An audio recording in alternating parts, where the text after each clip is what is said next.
Welcome back to the Artificial DM. So it appears Crit Crab is actually going ahead and reading all the stories as well, but being as I started on this path, I kind of want to finish it out. After this story, there's only one more story of Ross, so let me know in the comments below if you want to hear my version or Crit Crab's. Anyway, back in RPG horror stories, Castle Bravo XVC tells us about frustrated player strands everyone in the Astral Plane, effectively TPKing the party and ending the entire campaign. This is the big one.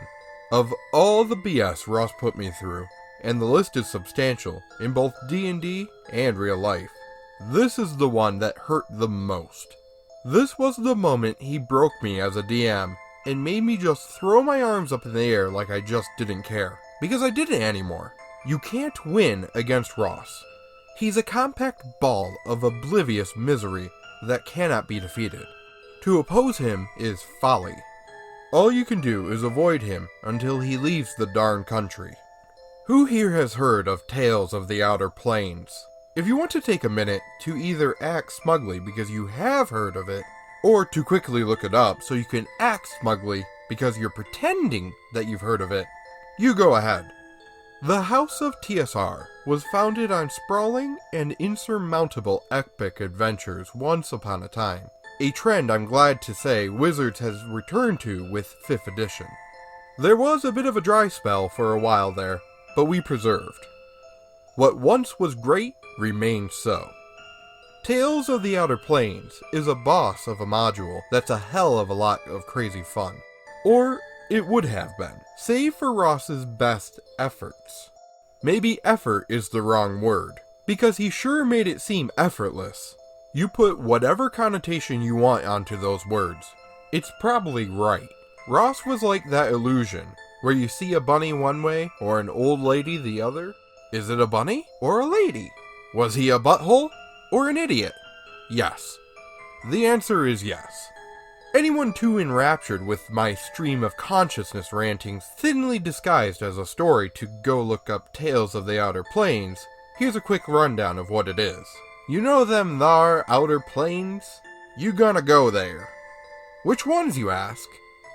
Yes! The answer is yes.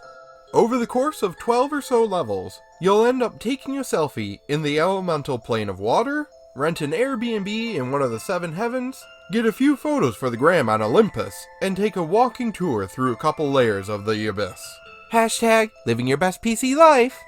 All of this is facilitated by the World Serpent Inn, an interdimensional tavern with rooms that lead to all sorts of fun places. The Ethereal Plane, for example. Now, this was a 1st edition module, back in the not-to-be-flooped-with lightly days, which worked for me.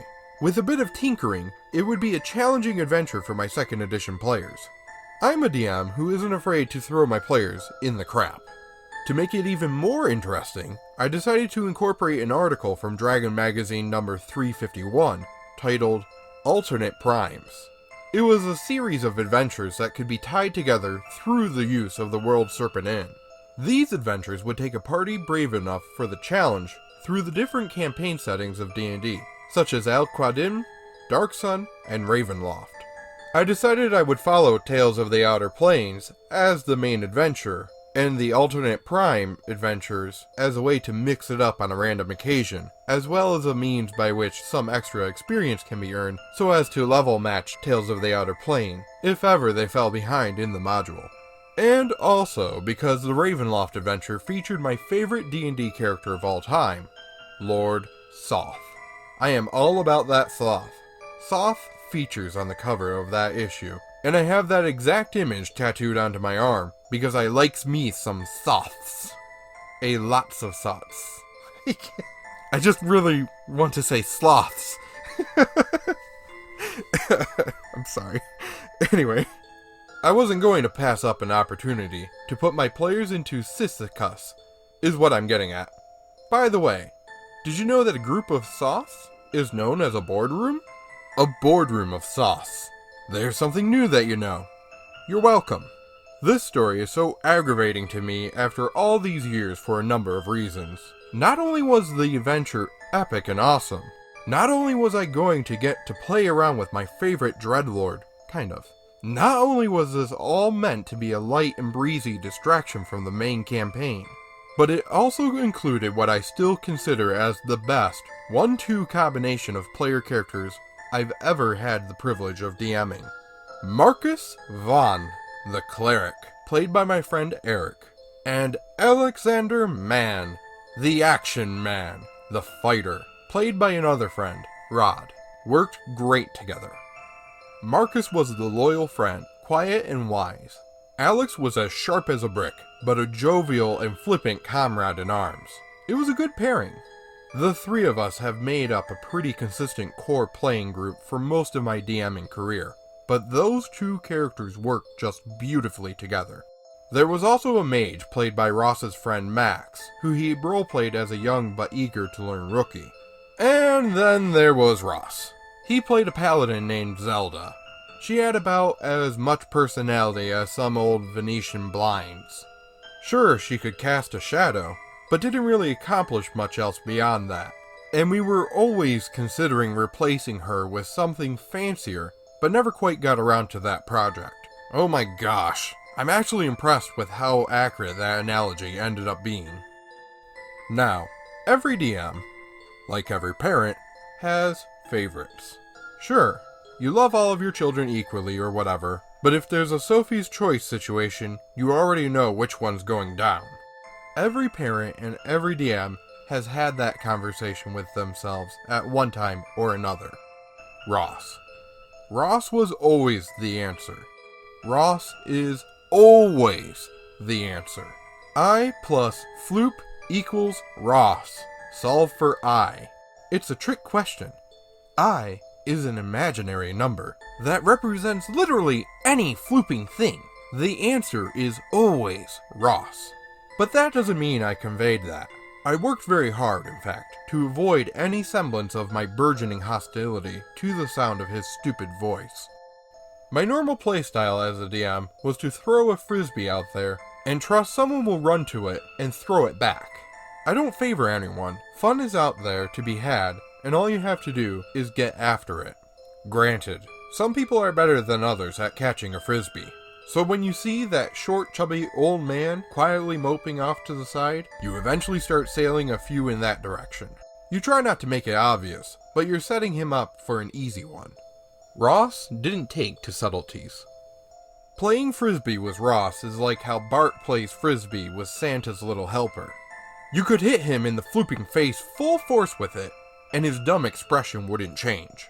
So, despite meeting gods and planar beings in the ethereal, water, air, fire, and earth planes, as well as day trips to Oreth and, I think, this is 10 plus years ago, Sigil, Ross just ain't having fun. He could hang a lampshade on Zelda by doing something generically lawful good every now and then, or casting a healing spell or whatever, but she was never going to grow up and become a real girl. And because Ross wasn't deluded by words like ninja or cat girl with this character, he saw through his own shortcomings for once in his life and realized this was BS. And I gotta hand it to him. He was right to not be having fun. It was BS. Every session he just sat there and got frisbees thrown into his flooping face all day. I'd get pissed too, after a while. So the group is a little over halfway through the module, and if you're worried about spoilers for a 32-year-old and if you're worried about spoilers from a 32-year-old D&D module, well, I can't help you there, bud. Your priorities don't match reality. This is a you problem. So they're halfway through Tales of the Outer Planes. Alex Mann has just gotten married to the Drider who frequents the tavern. Well, it would be more accurate to say he sold himself into perpetual indentured servitude for the Drider, but he was happy, so whatever. The Cleric and the Mage have gotten a nice little big brother, little brother thing going on. And Ross's Paladin was some pissy...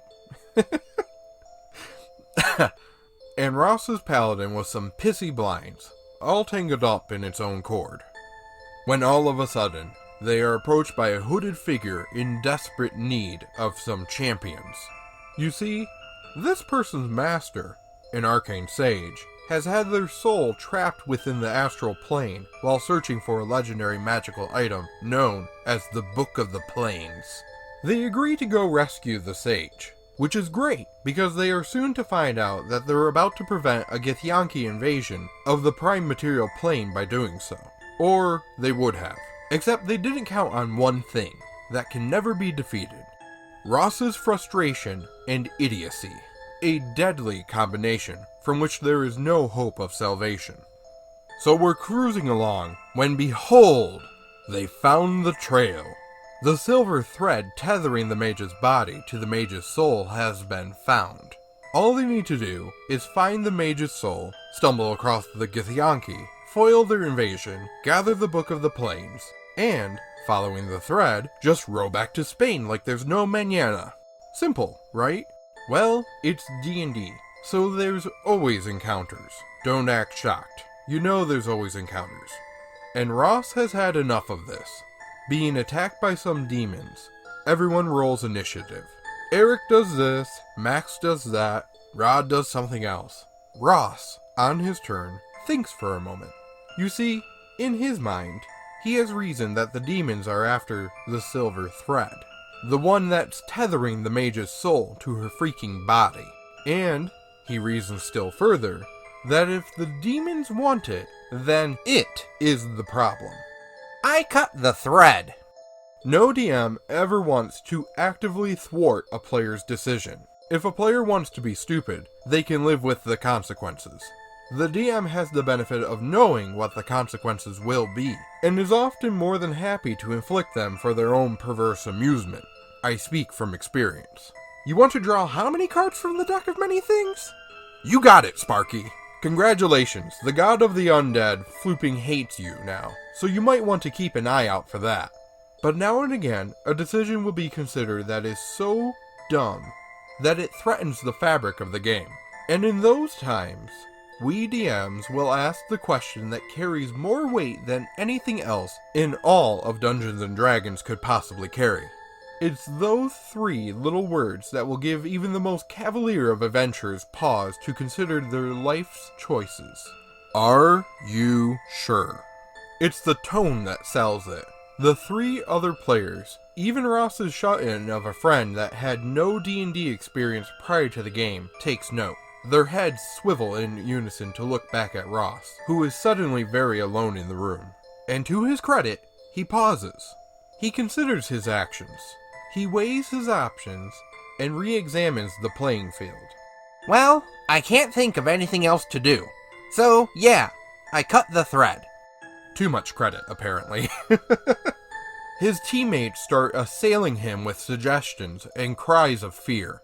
That silver thread, the one that tethers the mage's soul to her body, might kill her if cut, and Ross's paladin is surely wise enough to maybe figure that out. And a paladin wouldn't knowingly kill someone if it's possible. Surely. But Ross is done. If ever he considered stabbing the demons that were attacking instead of murdering a helpless NPC, his frustration clouded his reasoning. And don't call him Shirley! With a grumpy expression, and I swear, an eye misty from frustration at his own impotence as a player, he just nods. Yeah, I don't know what else to do. I cut the thread. For a second there, I was transported back to a moment years prior. A moment where I, Eric, and Ross sat together around that very same table, and I had asked him what he wanted to do on his turn. I fired my proton pack at the cab. Then, as now, Ross had been given the opportunity to reconsider his decisions at the behest of his GM and his teammate alike. And then, as now, Ross had weighed and measured everything and doubled down on doing the wrong thing. And it became all so clear to me in that moment. I had adopted Ross into my life when he was in a terrible situation. I had let him live with me, rent-free, for over a month, moved all of his crap from a literal dungeon into my place, and then later into the apartment I found for him. And then I became roommates with him for 5 straight years. All out of pity, because he reminded me of the socially retarded idiot I had once been when I was 15 years old, and hadn't gotten my crap together and done some growing up. Just a sad, inept sack of bewilderment. Except he was 5 years older than me. I had been convinced that all he needed was someone in his corner. Someone to give him the benefit of the doubt. And over time, he'd get better. But there he was, years later, unchanged, doing the exact same thing for the exact same reason. Because he was a stupid butthole from the womb to the tomb. There were frustrations in our friendship, both big and small, but I honestly think that was the moment I realized I was done with him. Even though it was a genuinely innocuous thing, just a game of D&D, I finally accepted that Ross was going to continue festering as he was. I think it's because it was such an unimportant thing that I finally got that perspective. Like the more important stuff had been prepared for. This was small enough to slip through my defenses. He wasn't going to change. He wasn't going to get better. So, I closed my book. Alright, well, you do that. You're no longer a paladin, as you just murdered someone. You'll have to atone for that before you can get your powers back. And I honestly don't know how to proceed, because you're all now lost in the Astral Plane, and you can't stop a world-ending event. I need a few weeks to think about this. Turns out, it took more than a few weeks to figure out. About 2 years ago, we were playing Out of the Abyss when they made it to Graven Hollow. I Easter egged Marcus searching for tomes on the Astral Plane. So, about 10 years for any movement on a resolution. Marcus still hadn't forgiven Zelda, so whatever had happened in the intervening years must have been bad. Eric and Rod were stoked when they recognized Marcus out of character, and regaled the other players with tales of the Planeswalker campaign Ross had derailed.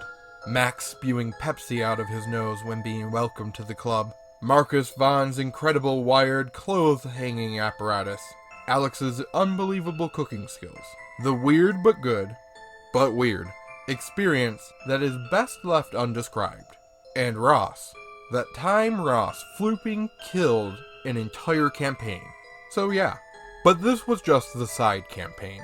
I still had my main campaign. And if this is the only time you think Ross has ever single-handedly caused me to end an entire campaign by being stupid, well, I haven't done a very good job of explaining just who it is we're dealing with here. But I got you covered. I still got one more tale for you.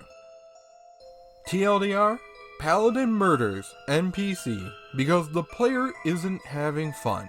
Ends campaign by helplessly stranding the entire party in the Astral Plane.